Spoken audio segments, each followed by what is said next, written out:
Señor y Dios, damos gracias en esta mañana por tu presencia. Bendecimos tu nombre.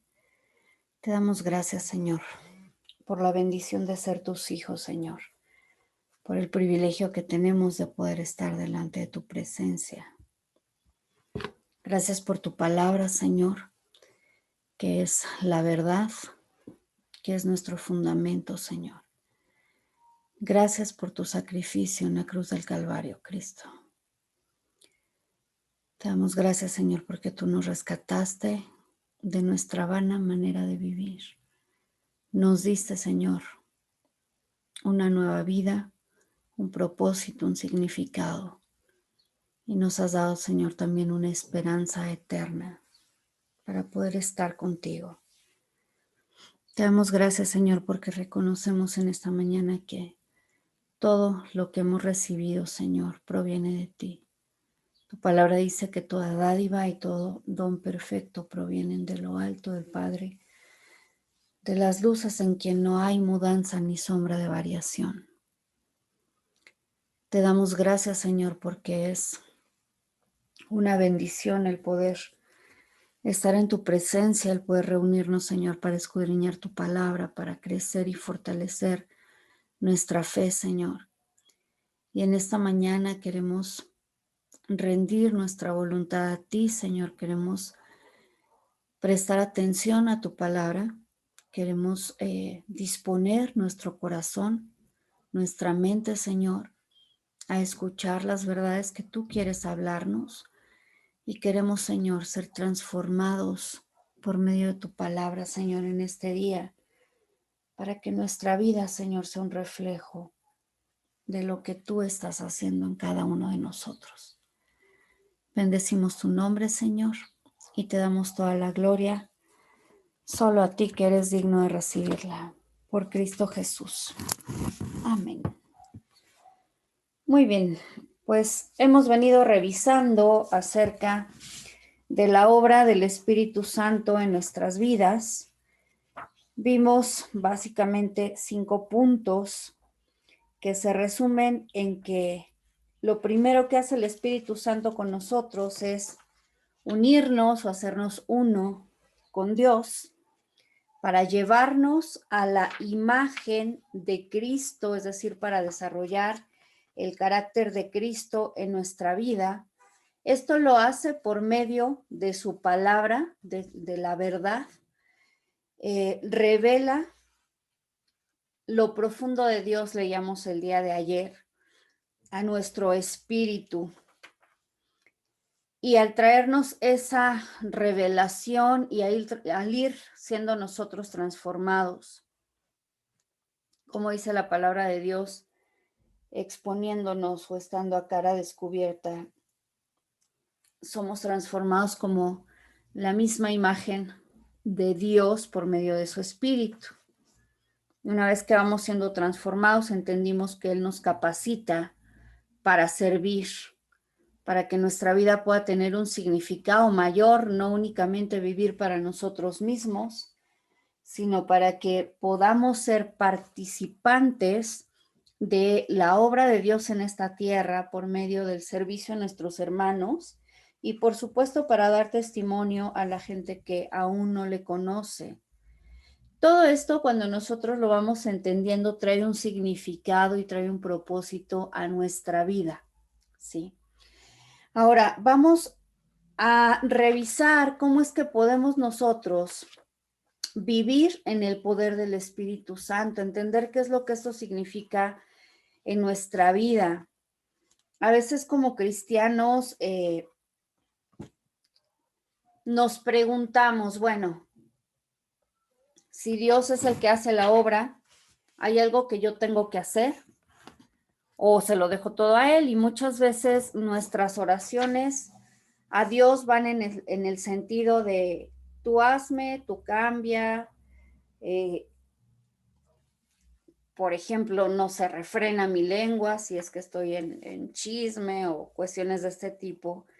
Y algo que debemos entender es que la obra que Dios hace en nosotros en primer lugar es una obra de transformar, como hemos también explicado anteriormente, de cambiar nuestra naturaleza. Nosotros teníamos un espíritu que estaba muerto y lo primero que hace Dios es traernos vida, pero no cualquier vida, sino poner en nosotros, como hemos visto que dice segunda de Pedro capítulo 1, poner en nosotros su misma vida, capacitarnos con todo lo que necesitamos para poder llevar una vida de piedad.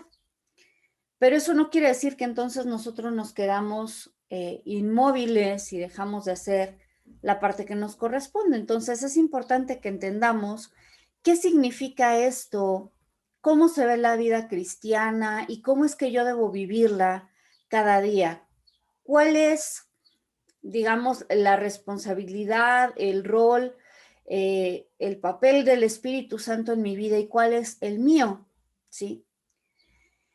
Para empezar con este tema, vamos a poner el ejemplo, ¿sí?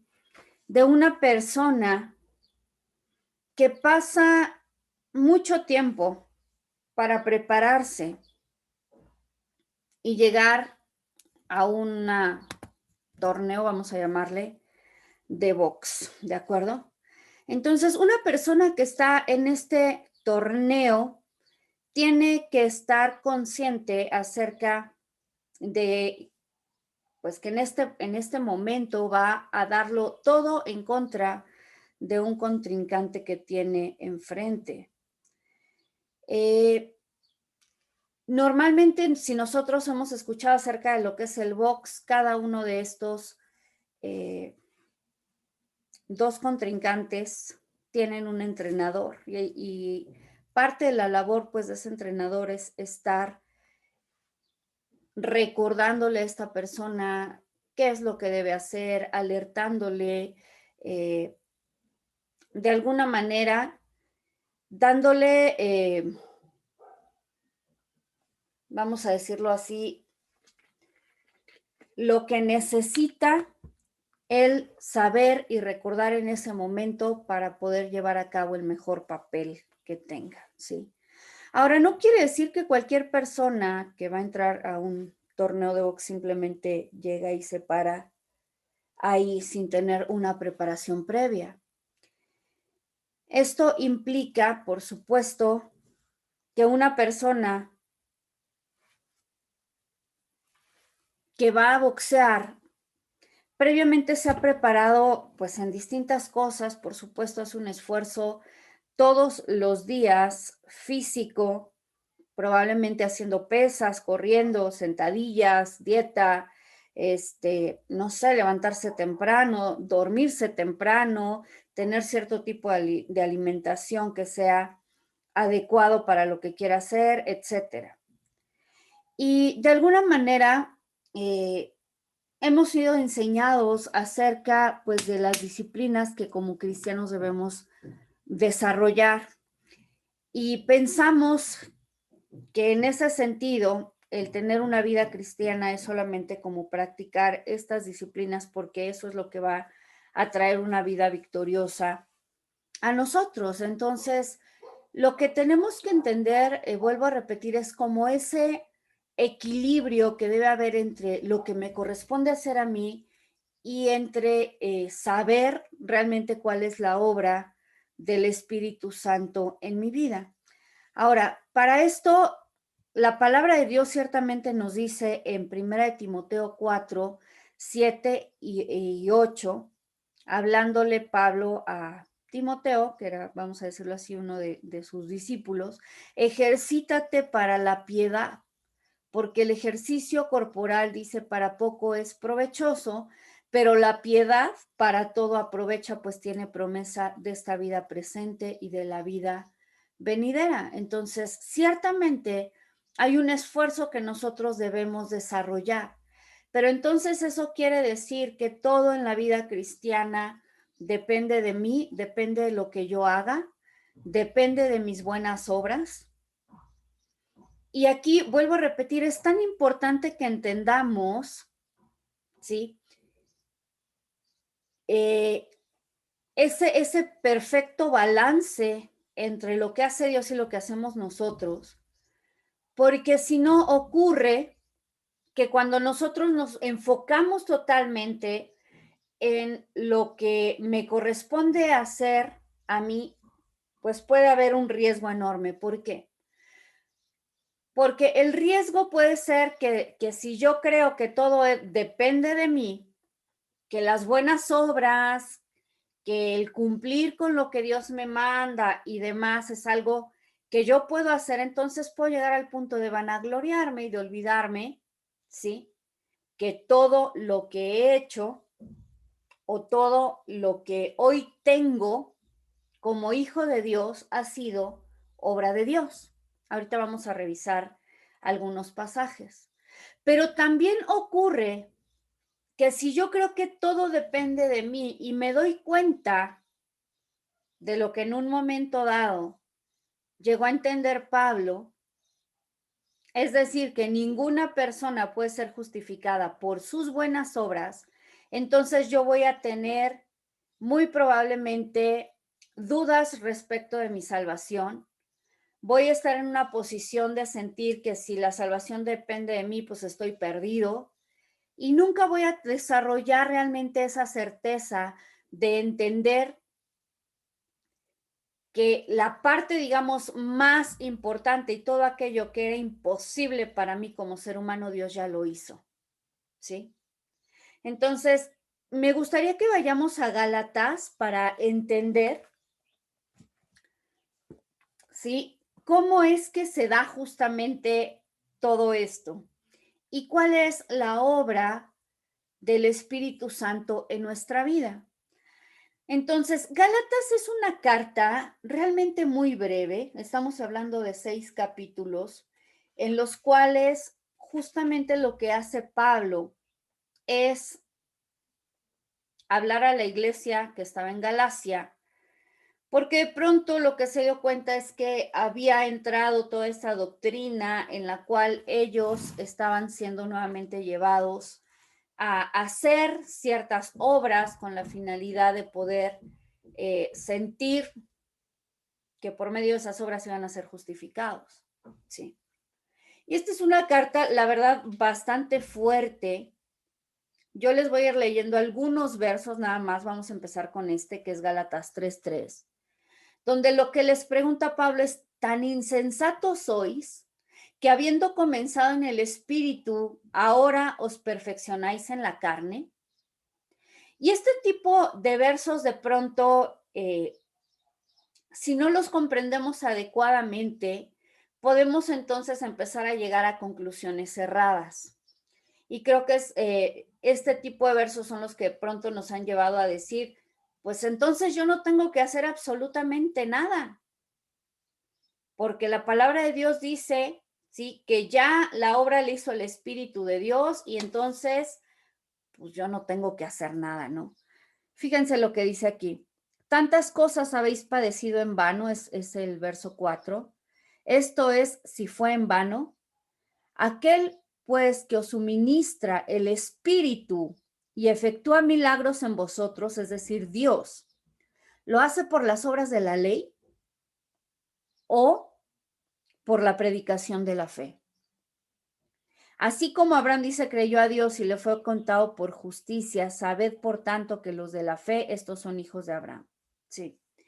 Y la escritura dice, previendo que por la fe Dios declara justos a los gentiles, proclamó de antemano las buenas nuevas a Abraham, diciéndole, y en la promesa, esto es Génesis 12, en ti serán benditas todas las naciones.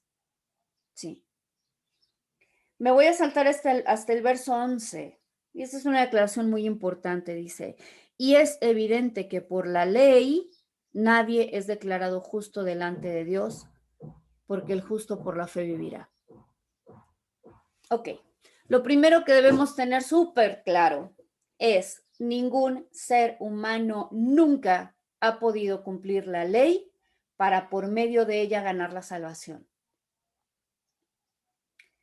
El pacto tuvo que ser renovado, el pacto que Dios había dado a Abraham en una primera instancia, que fue ratificado después a Moisés, es entregada la ley, y en este mismo libro de Gálatas se explica ¿Cuál era el propósito de la ley? Dios entrega la ley para hacer manifiesta la transgresión del ser humano. La palabra de Dios explica también en Romanos que mientras no había ley, pues no podía haber transgresión, aparentemente. ¿Por qué? Pues porque no había un parámetro con el cual decir, estamos transgrediendo la ley. Pero en el momento en que la ley es entregada por medio de Moisés para que todo el pueblo de Israel conociera qué es lo que Dios esperaba de ellos, ¿sí? Y repetimos, no que Dios no hubiera puesto la ley con anterioridad en el ser humano. La ley de Dios fue puesta en el corazón del ser humano desde que fue creado, ¿sí? Es algo que nosotros traíamos de manera intrínseca.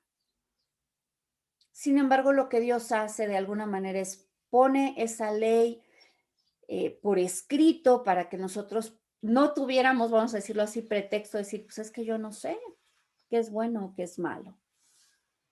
Y la ley lo que viene es a evidenciar nuestra transgresión, nuestro pecado. ¿Había forma de salvarse por medio de la ley, que es el primer pacto? La respuesta es sí, sí había forma. Y la forma era cumpliendo a cabalidad toda la ley, todos los mandamientos de Dios. El problema no es la ley, el problema es el ser humano que era incapaz de cumplir toda la ley. Y una vez que queda de manifiesto esa incapacidad, entonces Dios renueva el pacto. Y en ese pacto renovado lo que hace es, en primer lugar, venir en carne, cumplir la ley para nosotros, para que nosotros que estábamos muertos, dice la palabra de Dios, en delitos y pecados, que éramos incapaces de cumplir esa ley. Lo que Él hace es tomar nuestro lugar, esto ya lo habíamos estudiado, ¿sí? Es lo que conocemos como la redención, la propiciación, es decir, Cristo siendo totalmente limpio, santo, habiendo cumplido toda la ley, toma nuestro lugar, llevando Él el castigo que nosotros merecíamos. Esa es la justificación. Entonces, Él lleva el castigo, nosotros recibimos su justicia. Esa es una obra que ningún ser humano podría hacer.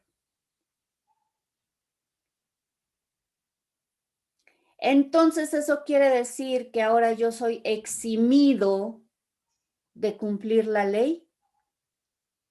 La respuesta es no. Ahora yo debo buscar el obedecer la ley, pero nunca, y aquí quiero ser muy enfática, nunca buscando ser justificado por medio de guardar la ley, ¿sí? Sino entendiendo que como yo ya fui justificado por el sacrificio de Cristo, que yo ya recibí la vida de Dios en mí, por lo tanto, yo ahora estoy capacitado, como dice segunda de Pedro, capítulo 1, yo ya recibí todo lo necesario para vivir en obediencia, ¿sí?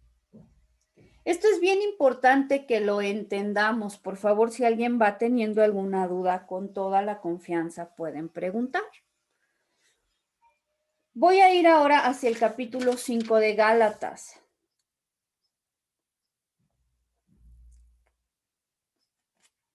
Y vamos a empezar a leer en el verso 16. Y aquí Pablo dice, digo pues, andad en el espíritu y no satisfagáis los deseos apasionados de la carne. Una vez que nosotros hemos recibido la salvación, somos capacitados para andar en el espíritu. ¿Qué quiere decir eso? Para obedecer. para que nuestra vida lleve el fruto del Espíritu Santo. Pero nuevamente vuelvo a poner énfasis aquí. No por nuestros méritos, no por nuestro propio esfuerzo, sino por la obra de Dios en nosotros. Dice, porque la carne tiene deseos contrarios a los del espíritu y el espíritu a los de la carne, y estos se oponen entre sí para que no prosigáis haciendo lo que deseáis, ¿sí?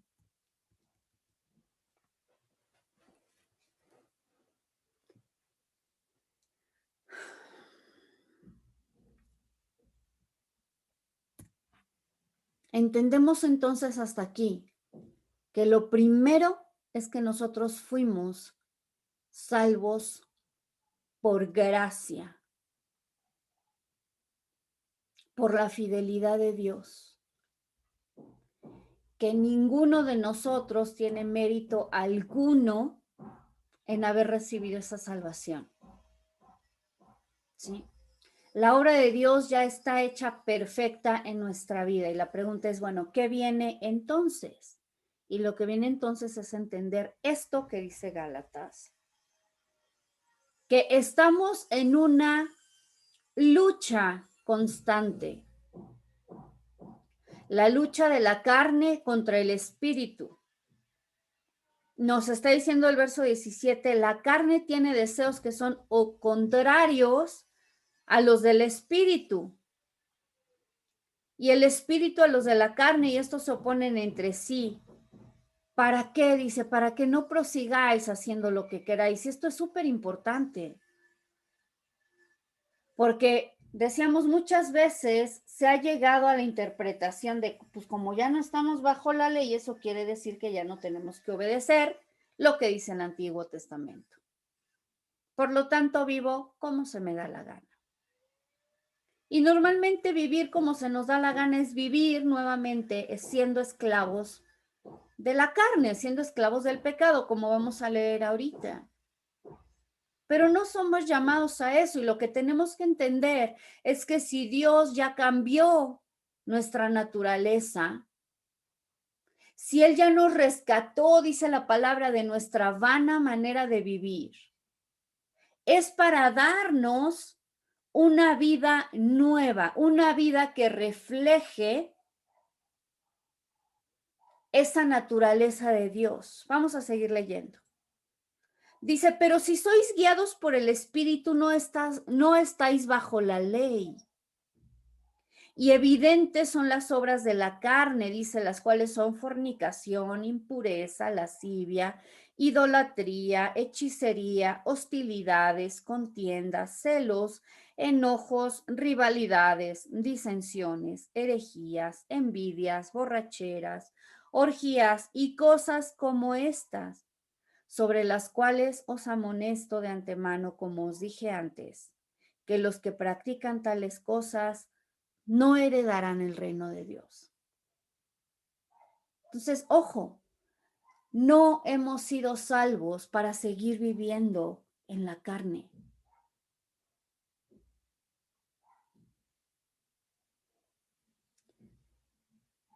En cambio, dice la palabra de Dios, verso 22, pero el fruto del Espíritu es amor, gozo, paz, paciencia, benignidad, bondad, fidelidad, mansedumbre y templanza, y en contra de tales cosas, dice, no hay ley. Y aquí viene la clave, y esto es súper importante. Pues los que son del Mesías crucificaron la carne con las pasiones y deseos. Ahora que vivimos por el Espíritu, andemos en el Espíritu. No nos hagamos vanagloriosos, provocándonos los unos a los otros y envidiándonos los unos a los otros. ¿Sí? Si nos vamos unos versos antes, en este mismo capítulo, verso 13 dice, porque vosotros, hermanos, a libertad fuisteis llamados, solo que no uséis la libertad como oportunidad para la carne, sino servíos los unos a los otros por medio del amor. Sí.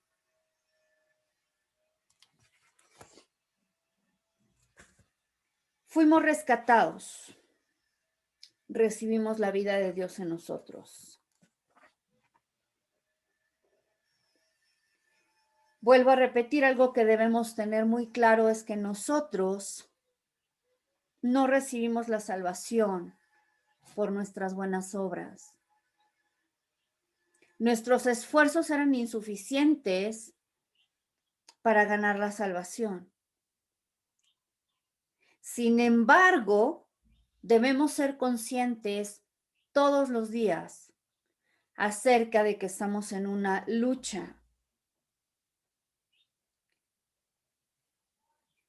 ¿Por qué estamos en una lucha? Bueno, es muy simple.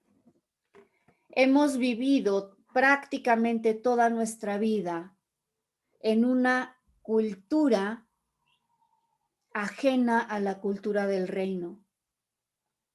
Tenemos arraigados hábitos, costumbres que no son agradables a Dios.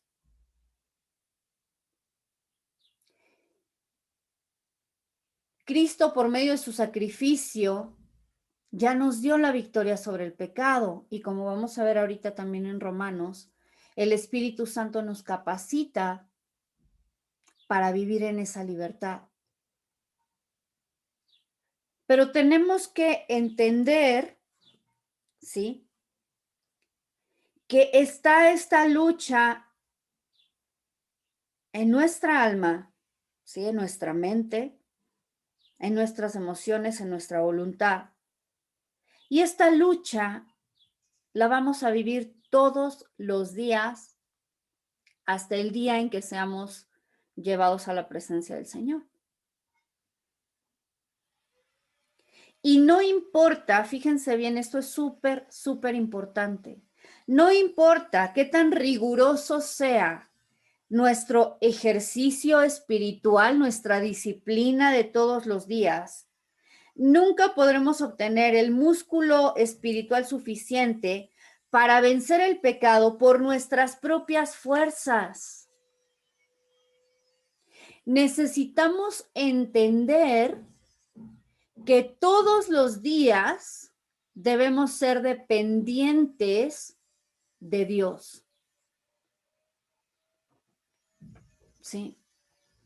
Algo en lo que he hecho mucho énfasis en estos días es que para que nosotros seamos transformados es necesario estar en intimidad con Dios, pasar tiempo en su presencia en la oración y llenarnos, literalmente, llenarnos de su palabra.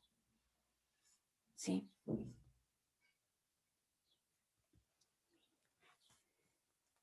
Leímos aquí en Gálatas 5:24 que los que son del Mesías crucificaron la carne con las pasiones y deseos. Pero si vamos unos capítulos atrás, Gálatas 2:20, vamos a leer desde el 19, dice, porque yo por medio de la ley, a la ley he muerto a fin de vivir para Dios. Con el Mesías, con Cristo he sido juntamente crucificado. Y ya no vivo yo, sino que el Mesías, sino que Cristo vive en mí. Y lo que ahora vivo en la carne, lo vivo en la fe del Hijo de Dios, quien me amó y se entregó a sí mismo por mí. Algo que yo debo entender es que cuando mi espíritu recibió la vida de Dios, mi carne fue crucificada con Cristo. Crucificado significa muerte. ¿Sí? Y eso es algo que nosotros debemos entender. La clave es renunciar. No importa qué tanto tratemos de resistir nuestra tendencia al pecado, no tenemos la fuerza para vivir la vida cristiana ni de hacer grandes cosas para Dios, no por nuestras propias fuerzas. Nuestro propio poder no puede vencer la naturaleza de pecado que está presente todos los días en nuestra vida. Por eso es que Pablo dice en Romanos 12:1, si quieren acompañarme ahí.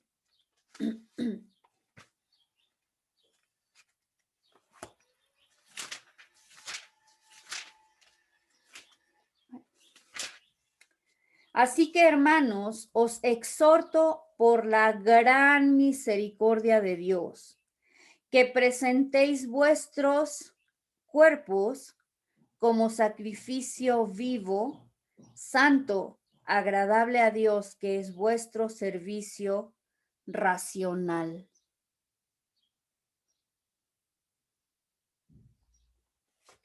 Tenemos que presentarnos cada día nuestros cuerpos como sacrificio vivo delante del Señor. La palabra de Dios dice aquí en el verso 2, no os adaptéis al mundo, sino sed transformados por la renovación de la mente para que comprobéis cuál es la voluntad de Dios, lo bueno, lo aceptable y lo perfecto. Tenemos que transformar nuestra mente y la pregunta es, ¿cómo transformamos nuestra mente?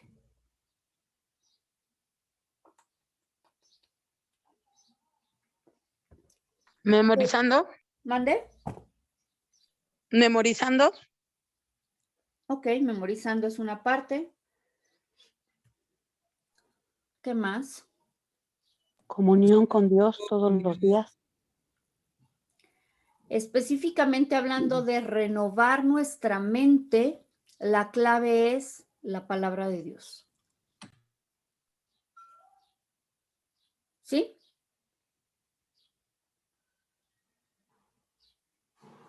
Leer, memorizar, escudriñar, investigar,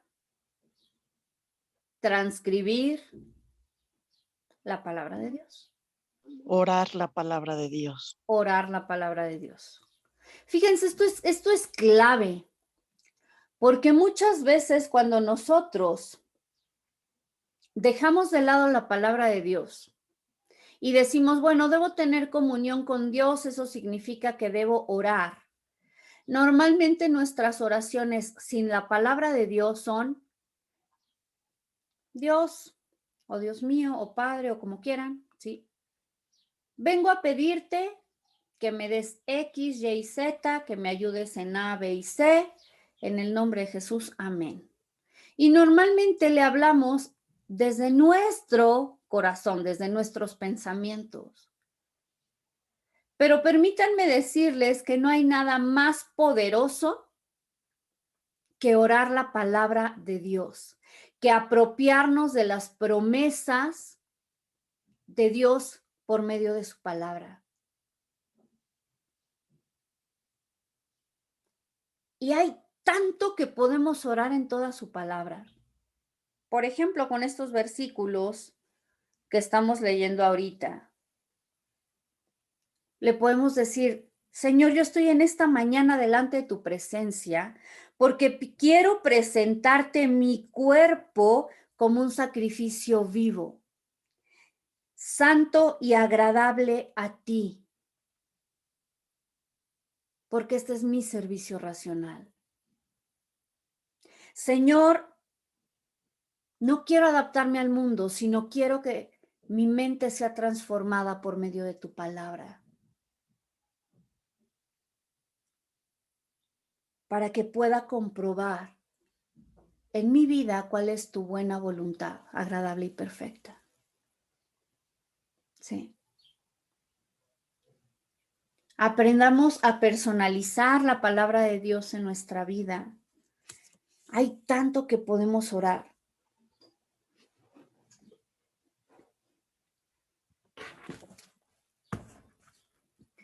Así que en vez de ejercitar nuestros músculos espirituales en vanas esperanzas de conquistar el pecado en nuestra vida, es decir, en nuestras fuerzas, la palabra de Dios dice también, como leímos ya en Gálatas 5:24, que quienes somos de Cristo hemos crucificado la carne con sus pasiones y deseos.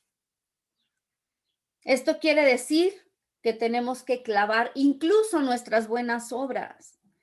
Eso que pensamos que es nuestro mérito, nuestro logro, es solamente vanagloria. Solamente cuando nosotros comprendemos que toda la obra es de Dios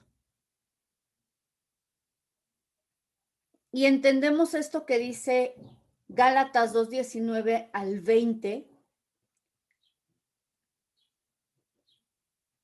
que estoy juntamente crucificado con Cristo para no vivir más yo, sino permitir que la vida de Cristo sea expresada por medio de mí. Entonces entiendo que no son mis esfuerzos, no son mis méritos, es Dios obrando por medio de mí.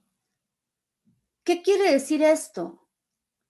Que yo debo traer todas mis ambiciones, mis deseos, mis esperanzas, mis sueños a la cruz del Calvario y sacrificarlos a Dios, como leímos en Romanos 12.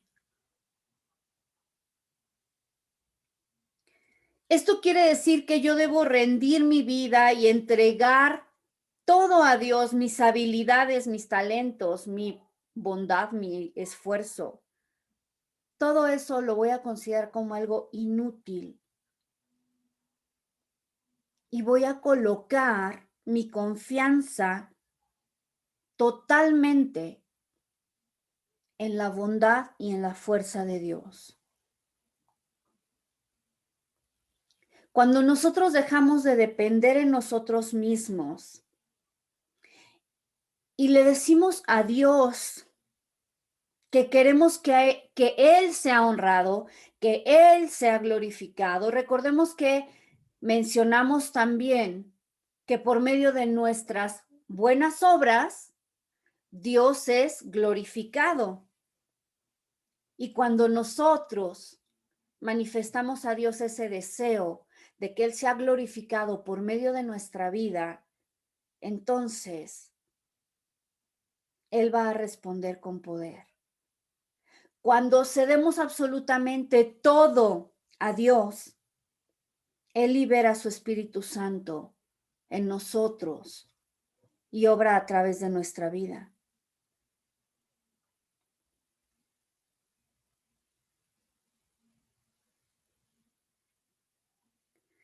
Esta es una de las cosas que tanto nos cuesta trabajo como cristianos, porque queremos seguir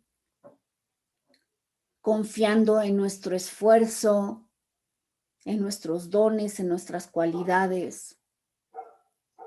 Y la palabra de Dios dice que aún nuestras mejores obras son como trapo de inmundicia. ¿Por qué? Porque somos seres humanos imperfectos. Porque la obra de Cristo en la cruz del Calvario, después de haber vivido una vida de absoluta obediencia, cualquier esfuerzo nuestro como seres humanos palidece, vamos a decirlo, ante la grandeza de la obra de Cristo. Entonces no podemos pretender que hay algo que nosotros podemos hacer para sumar a la obra de la cruz. Como aprendimos también, ni siquiera podemos decir que la fe es un mérito nuestro. Es que yo confié en Jesús.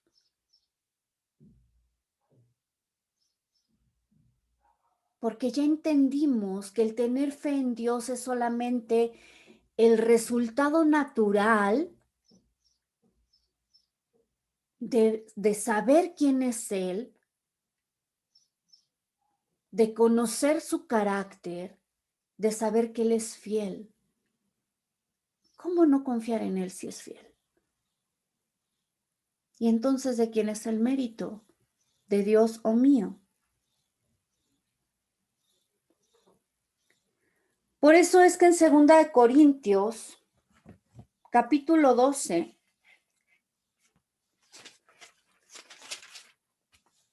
Pablo llega a este entendimiento.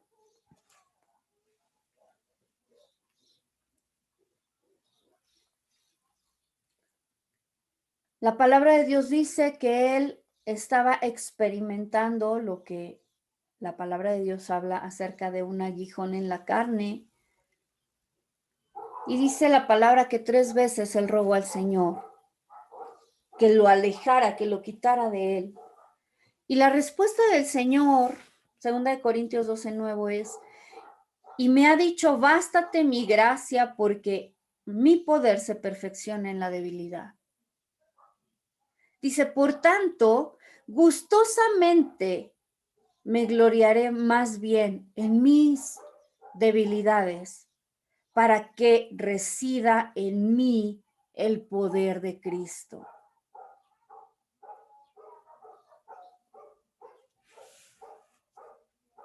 Cuando nosotros aprendemos a darle la espalda a nuestra confianza propia, a nuestro egocentrismo, incluso a nuestro sentido de culpa, a nuestra autocompasión,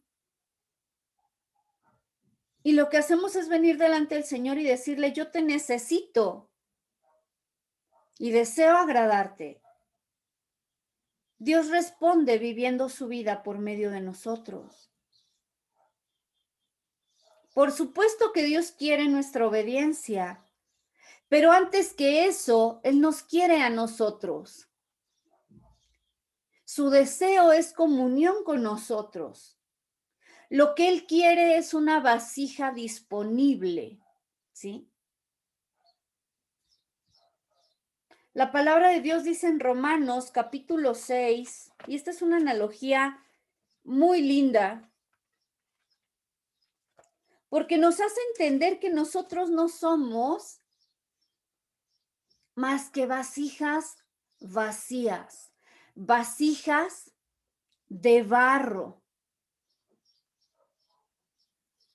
Entonces, la llamada aquí en Romanos 6 es que nosotros tenemos que presentar, entregar nuestros miembros a Dios para ser en sus manos instrumentos de justicia.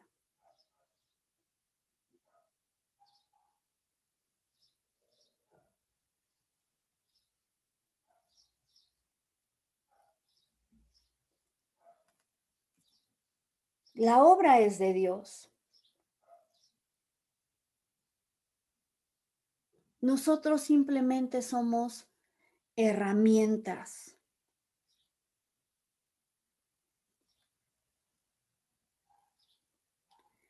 Nuevamente en este capítulo 6 de Romanos, voy a leer versos 5 y 6, dice, porque si hemos llegado a ser injertados en la semejanza de su muerte, también lo seremos en la de su resurrección. Sabiendo esto, que nuestro viejo hombre fue crucificado juntamente con él, a fin de que el cuerpo del pecado fuera desactivado, en otra versión dice destruido, para no servir más al pecado. El verso 13, bueno, voy a leer desde el 12. No reine pues el pecado en vuestro cuerpo mortal para que obedezcáis a sus concupiscencias. Ni tampoco, presentéis vuestros miembros como instrumentos de iniquidad para el pecado, sino presentaos vosotros mismos a Dios como viviendo fuera de los muertos y vuestros miembros a Dios como instrumentos de justicia. ¿Alguna vez hemos visto a un martillo funcionar por sí mismo? No. Las herramientas, los instrumentos están hechos para ser utilizados por alguien más, ¿sí? Y como les decía, segunda de Corintios, nos habla acerca de que nosotros somos únicamente vasijas vacías.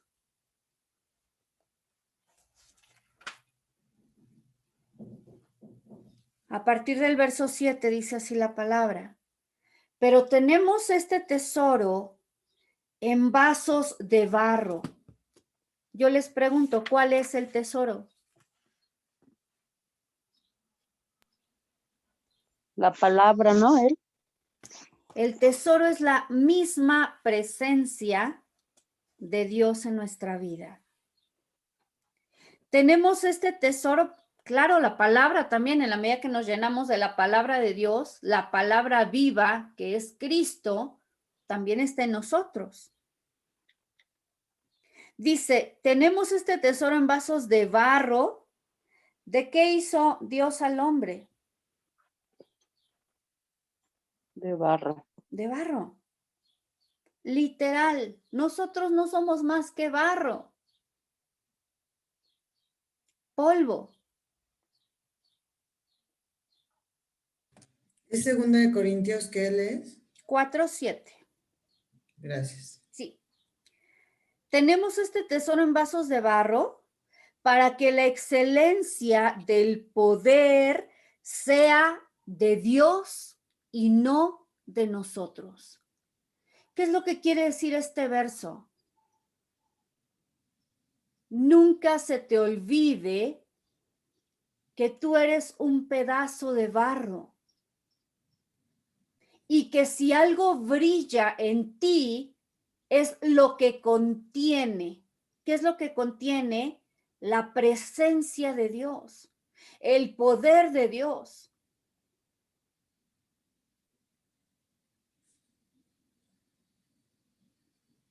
Esto es lo que quiere decir, utilizando otra analogía. Nosotros somos como la luna. No sé cuántos de ustedes sepan que la luna no brilla con un brillo propio. La luna lo único que hace es reflejar la luz del sol.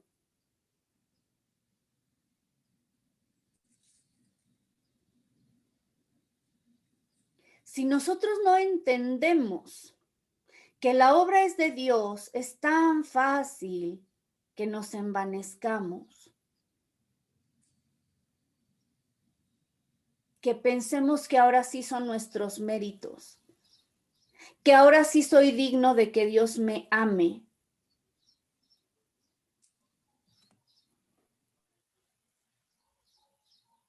Que ahora sí soy digno de recibir las recompensas eternas. Cuando en realidad, ¿sí? Y vamos a leer el verso 10 para que entendamos bien esto. Dice, llevando en el cuerpo siempre, por todas partes, la muerte de Jesús. O sea, nosotros estamos muertos para que también la vida de Jesús, ese es el tesoro en los vasos de barro. Nosotros somos el vaso de barro, pero la vida de Jesús en nosotros es manifestada, dice, por medio de nuestro cuerpo.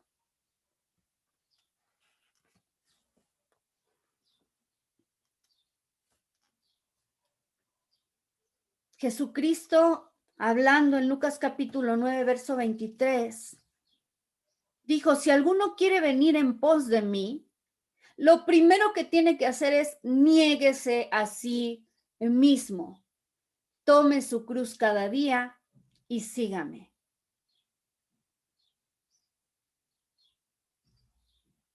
Somos llamados a ceder todo y a someternos al Espíritu Santo.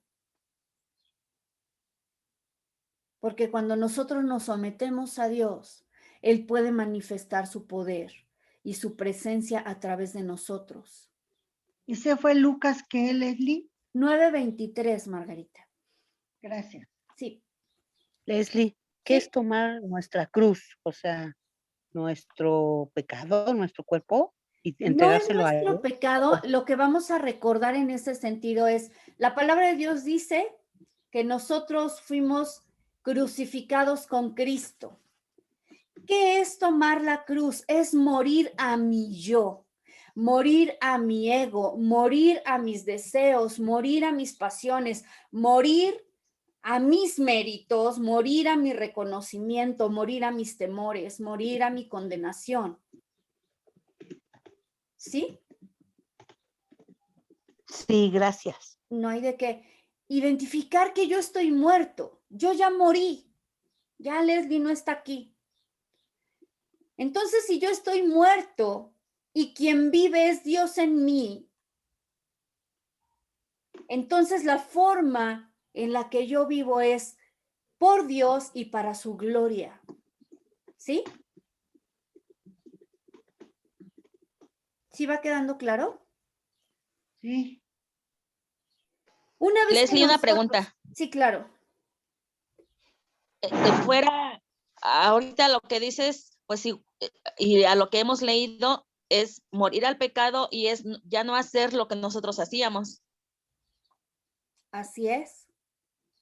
en la vida, dijéramos, en la vida vieja, en la vida anterior. Correcto. Sí, gracias. No de qué. O sea, efectivamente, leíamos en Gálatas capítulo 5 todas las obras de la carne. Adulterio, fornicación, hechicería, mentira, violencia, pleitos, envidia, celos, etcétera, etcétera, etcétera. Morir en nosotros, ¿qué quiere decir? Que todo eso tiene que quedar en el pasado. ¿Qué es lo que se tiene que manifestar en nosotros? Gálatas 5:22. El fruto del Espíritu. Perdón, te interrumpí, Edith. No, el fruto del Espíritu, lo mismo. Así es, entonces muero a mi yo, muero a toda mi vieja naturaleza, ya quedó crucificada junto con Cristo en la cruz del Calvario, para experimentar, permitir que la vida de Dios sea expresada por medio de mí, ¿sí? Y cuando nosotros entonces nos damos por vencidos y nos presentamos como sacrificio vivo delante de Dios, como dice Romanos 12:1, es el Espíritu Santo quien nos capacita. También esto ya lo vimos en 2 de Pedro capítulo 1. Es entonces, hasta ese punto, que nosotros empezamos a ejercitar la disciplina espiritual. Cuando queremos que el poder del Espíritu Santo defina nuestra vida, necesitamos cultivar una buena salud espiritual. ¿Cómo hacemos esto? Estudiando regularmente la palabra de Dios, estando en oración con el Señor, adorándole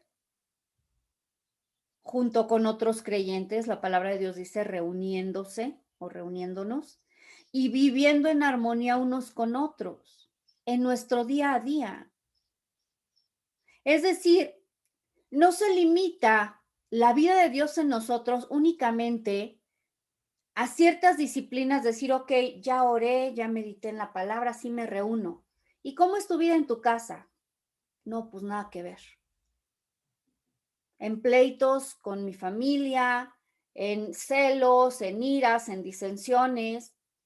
También ahí se tiene que ver la vida de Dios. En el amor a unos por otros, en la aceptación a los demás, en consolarnos unos a otros, ¿sí?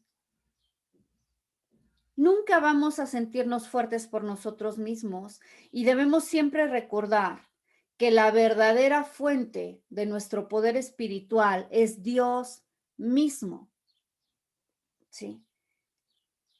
En el Salmo 51, nosotros vemos una condición que era normal en la vida de David y que hemos también a este punto entendido que debe ser nuestra condición también. El vivir en una vida de arrepentimiento, entender que no se trata únicamente de, sí, yo me acuerdo que alguna vez hice una oración, me arrepentí, Dios ya me perdonó y de ahí nunca más me volví a arrepentir. Si nosotros somos conscientes de que como seres humanos estamos en esta lucha de todos los días y que todos los días estamos expuestos a caer en pecado, entonces vivimos en una vida de arrepentimiento. Recuerden que el arrepentimiento trae a nuestra vida una cualidad de carácter que es la humildad. Y la humildad es darme cuenta y reconocer mi total dependencia de Dios y buscar su voluntad para cada decisión.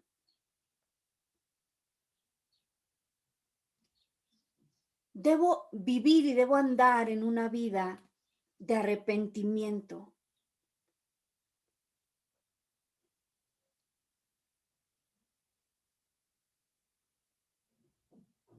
El Salmo 51 es un clamor de David.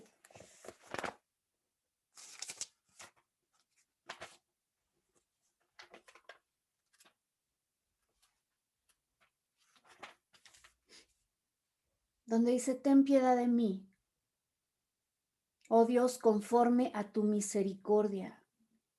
Conforme a la multitud de tus piedades, borra mis rebeliones. Lávame más y más de mi maldad y límpiame de mi pecado. Porque yo reconozco mis transgresiones y mi pecado está siempre delante de mí. No es diferente para nosotros ahora. El pecado siempre está acechando. Y si nosotros no somos conscientes de esa realidad, es muy fácil que estemos viviendo en una constante transgresión de la ley de Dios. Contra ti solo he pecado y he hecho lo malo delante de tus ojos, para que seas reconocido justo en tu sentencia y tenido por puro en tu juicio.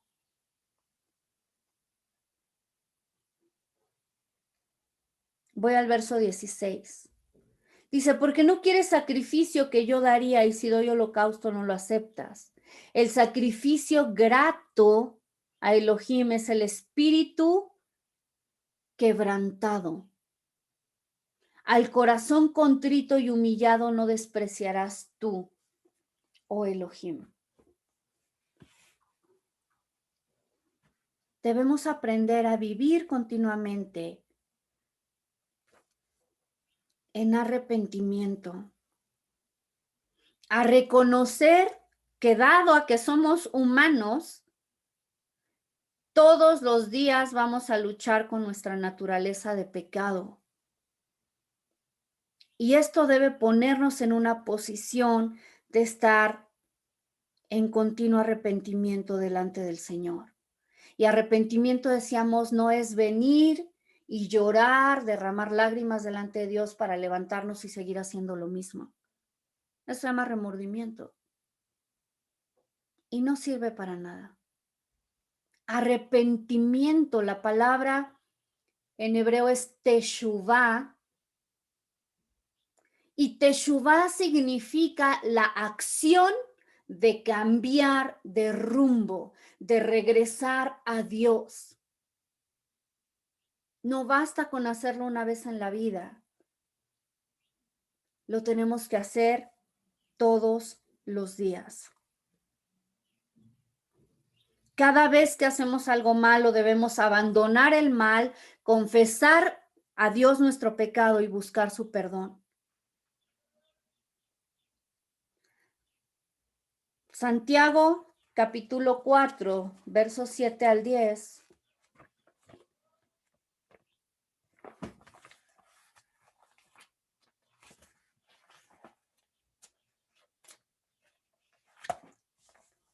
Dice así: someteos pues a Dios. Fíjense aquí, someteos, es decir, ponernos bajo la dirección, bajo el gobierno de Dios. Resistid al diablo y huirá de vosotros. Acercaos a Dios y Él se acercará a vosotros. Limpiaos las manos, oh pecadores, y purificaos los corazones, los que sois de doble ánimo. Afligíos y lamentad y llorad. Conviértase vuestra risa en lamento y vuestro regocijo en desaliento. Humillaos en la presencia del Señor y Él os exaltará. Cuando nos entregamos a Dios con todas nuestras faltas, con nuestros errores, debilidades, cuando reconocemos como Pablo, en mi debilidad tú eres fuerte, Dios responde dándose a sí mismo. Y con Él, en nuestras vidas, mediante la persona del Espíritu Santo, somos seguidores de Cristo ungidos con poder.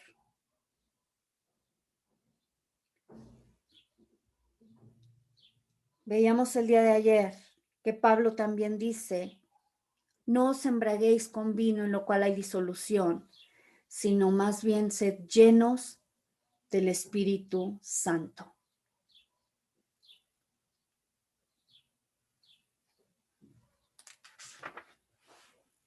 Vamos a dejarlo hasta aquí. Mañana continuamos hablando acerca de la llenura del Espíritu Santo. ¿Alguien quiere comentar o preguntar?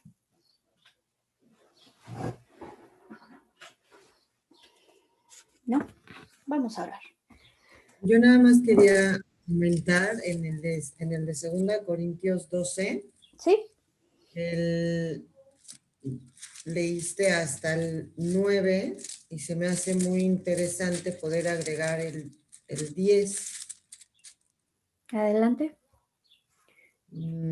Que, bueno, es lo que dice, ¿no? Que bástate mi gracia, que estamos hablando de eso. Dice, por tanto, de buena gana me gloriaré más bien en mis debilidades, para que repose sobre mí el poder de Cristo. Y el 10 dice, por lo cual, por amor a Cristo, me gozo en las debilidades, por amor a Cristo, en afrentas, en necesidades, en persecuciones, en angustias, porque cuando soy débil, entonces soy fuerte. Amén. Sí, Edith, muchas gracias. Sí, efectivamente, cuando nosotros aprendemos,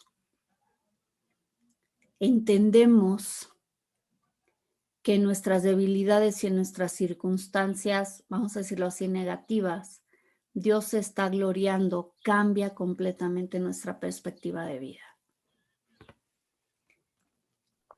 Debemos recordar siempre que no estamos solos, que es Dios haciendo su obra por medio de nosotros. ¿Sí? ¿Alguien más quiere comentar?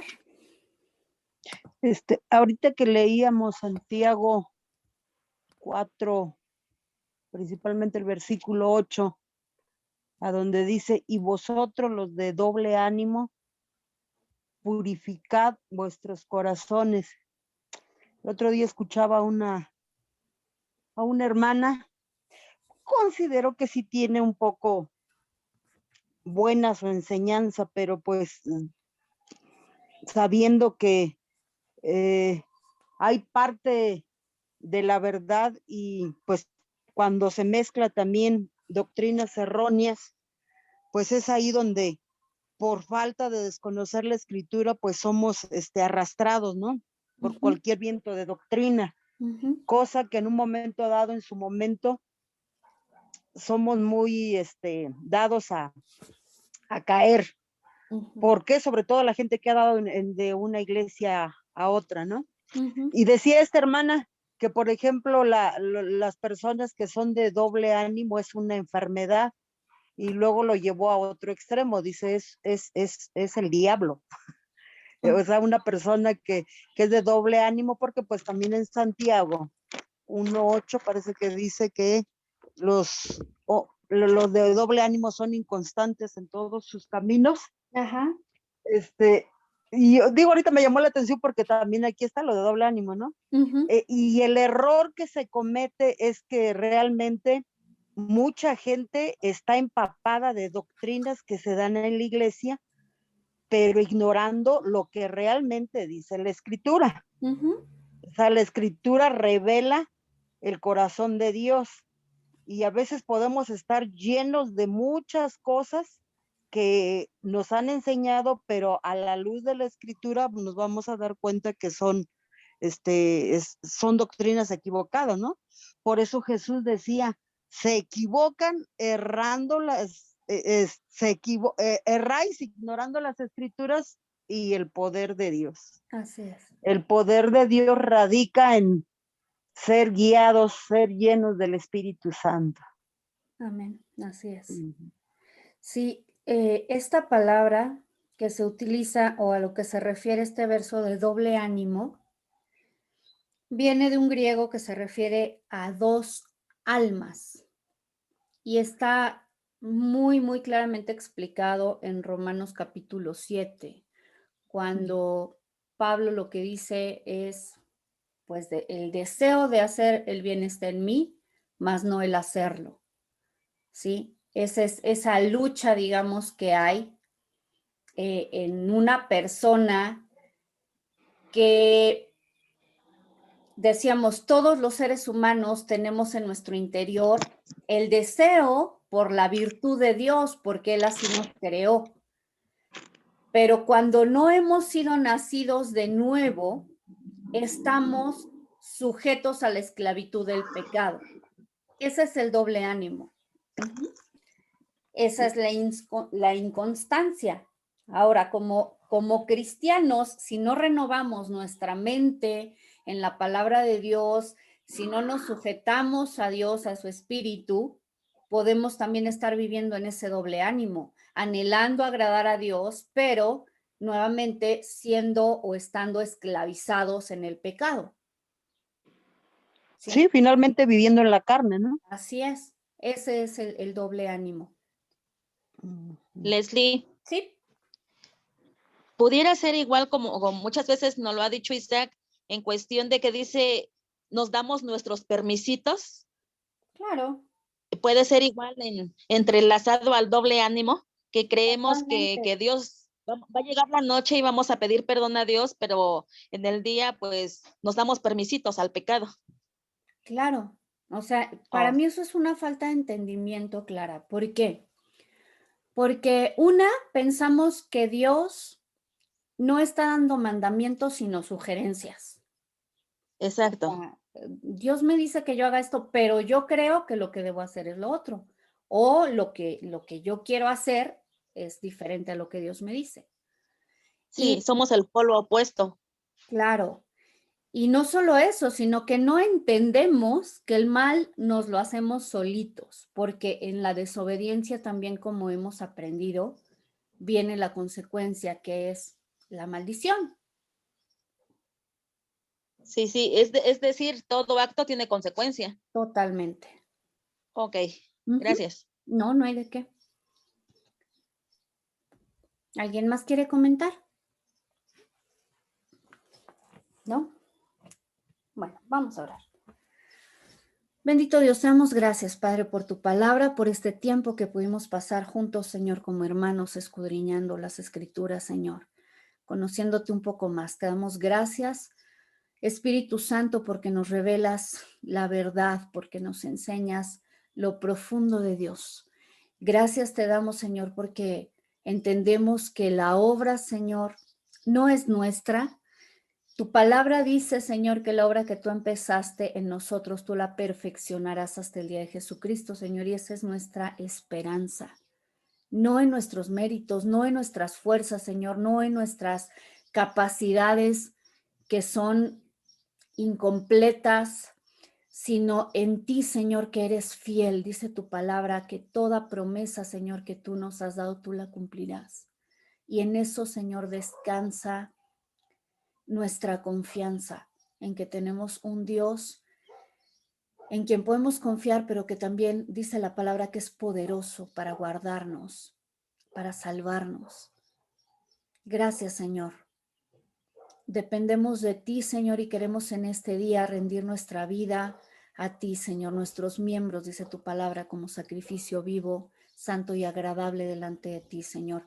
Que nuestra boca, nuestras manos, nuestros pies, nuestros ojos, Señor, en este día te honren. Que lo que veamos, escuchemos, hagamos, Señor, sea para glorificar tu nombre, Señor. Bendecimos tu nombre y te damos gracias por Cristo Jesús. Amén.